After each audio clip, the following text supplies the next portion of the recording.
Okay. All right, let's hear it for Karoline Leavitt. Thank you.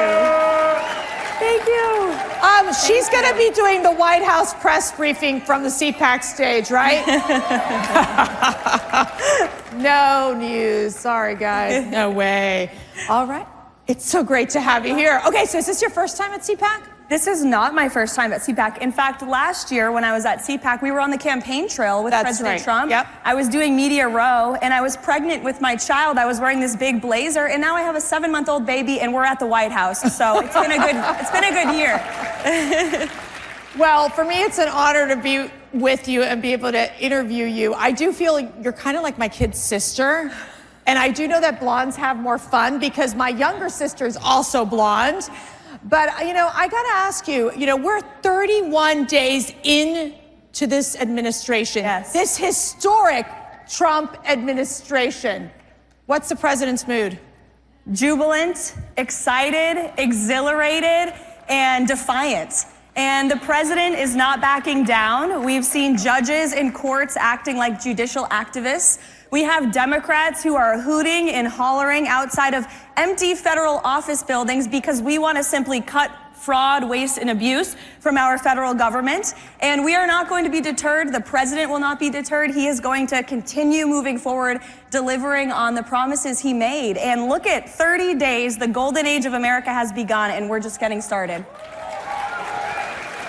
All right, give an insight into, you know, when you walk into the Oval Office, President Trump is there. He presses his button to get his Diet Coke, which is one of the coolest things. And then he sometimes will ask you, do you want one too?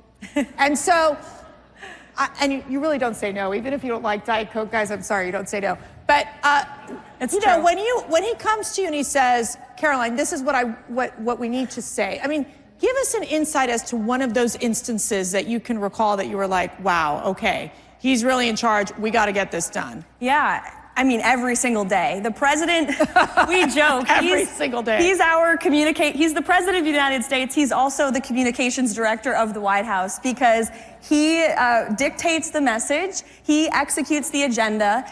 You know, one of the things I love about President Trump, and I think what makes him such a great leader, is that he's so deeply involved in every decision that is made. Every speech that is written, every executive order that is signed, where most politicians, you just hand them the script and they read it. President Trump cares about every word he is saying and every action he is taking. He's our leader. To the point of putting the period or exclamation point, right? Or the capitalization of a random word, that too. Okay, that's a good one as well. You know, but I got to ask you because, you know, Mark Rubin, that guy who's, I don't know, he makes money or whatever. He said that he made that comment during the campaign about there's no strong or intelligent women around Donald Trump. Those strong and intelligent women, I think, are one of the most critical parts of the White House. Definitely. And how he listens to the women. Tell us about that. Absolutely. Look at the White House and look at the exceptional cabinet that President Trump has put together. Who loves the cabinet team that President Trump has put together? It's amazing. It's amazing. And while we don't care about identity politics, you brought it up, and it's true. The president has appointed Susie Wiles, who is our first female chief of staff in United States history. Brooke Rollins heading up the secretary, she's our Secretary of Agriculture. I mean, look across the entire cabinet. There are incredible women. Linda McMahon leading the Department of Education. You know, the list goes on. And the White House is full of working women. In fact, I was going up the staircase in the West Wing today and saw 2 of my female colleagues, both of whom are pregnant, having babies this year, and they're working and they're saving America because President Trump believes in the best people for the job, the brightest people for the job. That's right. So tell us, okay, that first day, because I remember we were like, okay, it's Karoline Leavitt's first press briefing. How many of you people were watching out there? So, of course, as the older sister, I'm like going, I better start praying right now. And we're both Catholic, so I'm like praying to like Mary, the saints, everybody else, Jesus. I'm like, Jesus, come on, just cover. When you walked into that White House press briefing room, now you were there beforehand as one of the press assistants, but this is different. This is like one of the most important jobs of the administration. How did you feel? Yeah. And what was your focus? Like, how did you know, okay, I'm ready, I mean business? Yes. Well, there is extensive preparation that goes into each briefing, and I'm so blessed to have an amazing team at the White House who helps me prepare. I brought 3 of our big guns yesterday. We had Stephen Miller and Mike Waltz and Kevin Hassett join me at the podium to celebrate 1 month.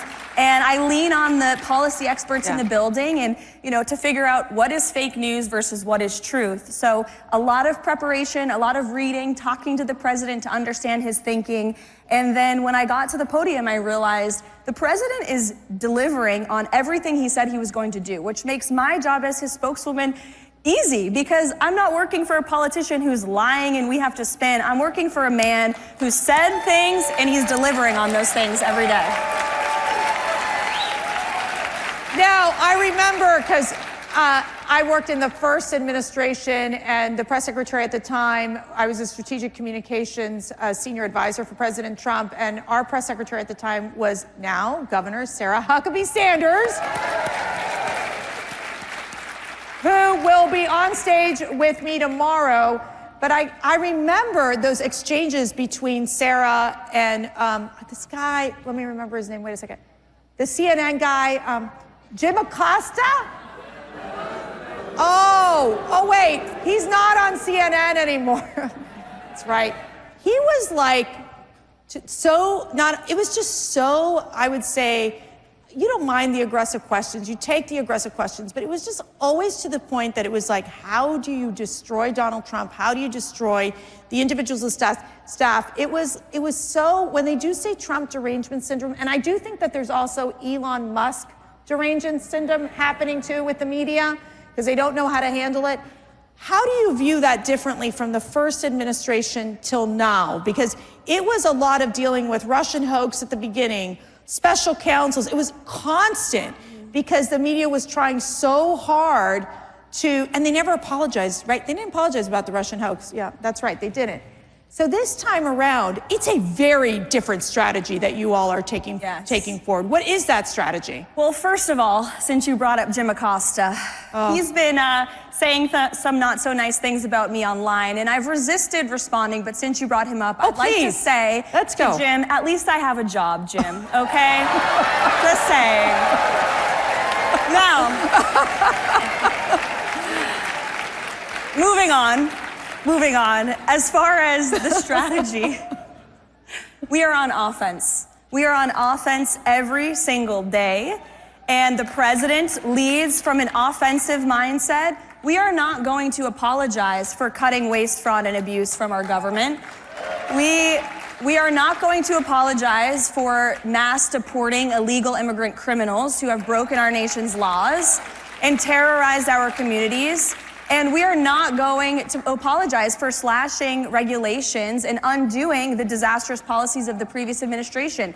That's what the president said he was going to do, and that's what the majority of our fellow Americans want. The latest CBS poll, 70% of Americans say that President Trump is delivering on what he said he was going to do. So we're not going to apologize. We're going to keep moving ahead, and we try to bring that approach in our messaging every single day.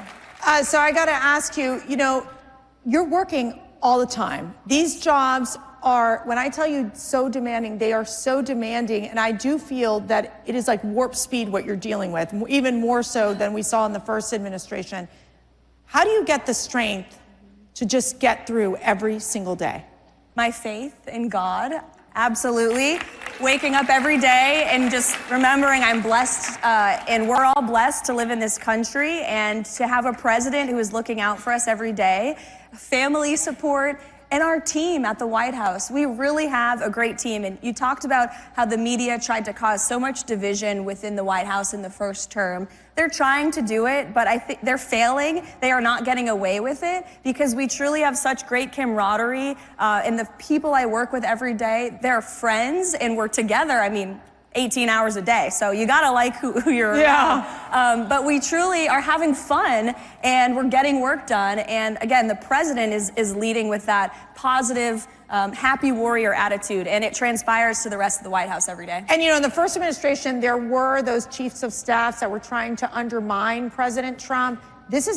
Susie Wiles is so impressive in terms of being able to bring order and just, I think, so much structure to what we're seeing at the White House. Your reaction? Susie Wiles is wildly respected by every single person in that building, and she sets the tone, she sets the pace.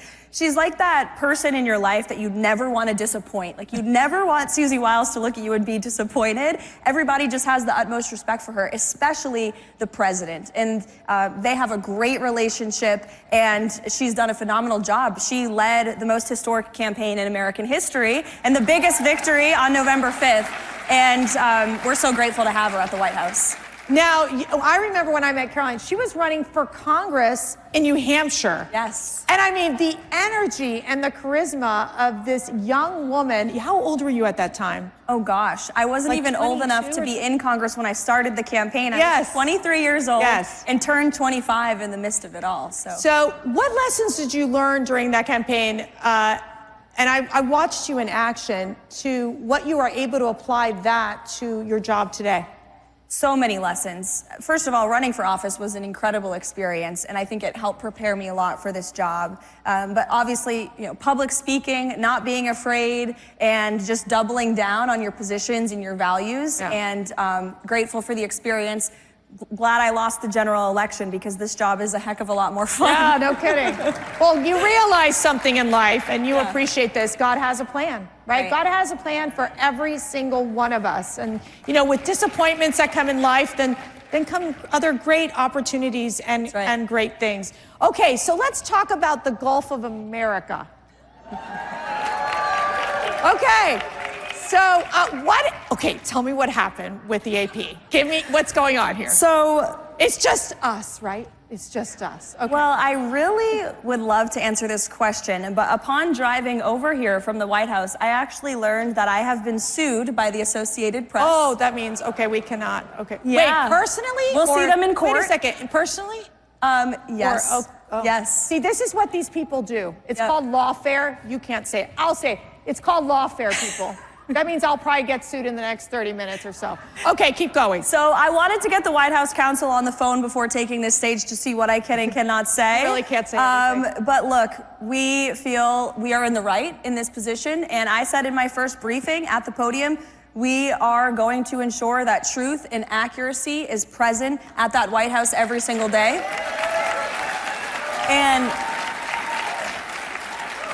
And one of the changes that we made, President Trump ran a non-traditional media strategy on the campaign trail, and he owned it. And he did podcasts, the Theo Vaughn podcast, the Joe Rogan podcast. He went places that no other politician has ever wanted to go. And it helped him earn votes, it helped him earn support. And we wanted to continue that approach at the White House. So we've added the new media seat in the White House briefing room. That's been fantastic. Thank you. Yes. We are inviting podcasters and influencers and independent journalists who aren't constrained by this legacy media bias to join us. They deserve the privilege of covering the President of the United States just as much as any other legacy media outlet who has spewed lies about President Trump for years. Lies about President Trump. Lies about the people who work for President Trump, lies against people like yourselves. This is what the media, so many in the media have done. I'm not saying all of them, because there are some good eggs out there for sure. But there is definitely the sense that they drove this narrative, that they pushed this leftist agenda. Didn't they forget to talk about Biden's mental decline for quite some time? Yeah. That was a narrative that they just ignored, I guess, the cover-up of the century. What were they doing? Sitting out there in the White House just like eating popcorn and going, yeah, why isn't he coming out to speak to us? And they didn't cover it. And I was so glad that Stephen Miller called out the press yesterday in the briefing. I'm not sure if you guys saw that. But he said many of the people in that room covered up Biden's mental incompetence, and he is right. And if you talk to these reporters off the record, that's the worst part about it. They won't report on it, but they will tell you off the record to your face that they knew Biden was incompetent, that the White House staff sometimes weren't showing up until noon, no work was being done, nobody knew who was in charge. We all knew the truth in this room, and they tried to tell us, don't believe your lying eyes. He's, has all this energy and spirit. It was always a lie, and shame on the media for peddling it. Ken, So there's this thing called the press pool, and they walk. So President Trump, he's in the Oval Office with all of his executive orders, Yes. the blue binders, and there they bring in the press pool, and he loves it. Loves it. Thrives Loves on it. Tell me about those exchanges. Yeah. I just feel like the press, they're really, I mean, I don't know if they can work these 24-hour cycles of President Trump's new administration. I mean, can they? They're exhausted. They're exhausted. Don't you think they should just take a vacation at this point because they just can't keep up? Well, we've signed 73 executive orders. Actually, the president was signing 2 more when I left the White House, so 75 executive orders. Quadruple the number of Barack Obama, double the number of Joe Biden in that same period of time. He is outworking every president ever, and the media can't keep up. But that first day, President Trump was, think about this, he was inaugurated, swore the oath of office, goes to the White House, sees his old office for the first time, the Resolute desk, and he says, let's invite journalists into one of the most intimate spaces of the American presidency in the Oval Office, and I'll take questions from them on any topic they want for more than an hour. This is the most transparent and accessible president we have ever had, despite what the media wants to say. So, you're a mom. I am. Isn't that fabulous? It's the best thing ever. It's the best thing Yes, ever. it is. And I will tell you, in my time at the White House, it was with Sarah Huckabee Sanders, Ivanka Trump, Kellyanne Conway, Brooke Rollins. Between all of us, we had 19 kids. I just, goodness gracious, a lot of kids. It's a huge sacrifice. It's a huge sacrifice. But you look at your son, Nico, and why are you doing what you're doing? For him and for all of the other children in this country, we have a country to save. And, you know, I want my son to grow up in a free and patriotic America that we can be proud of. And thank you. I try to remind myself of that. Thank you. Thanks.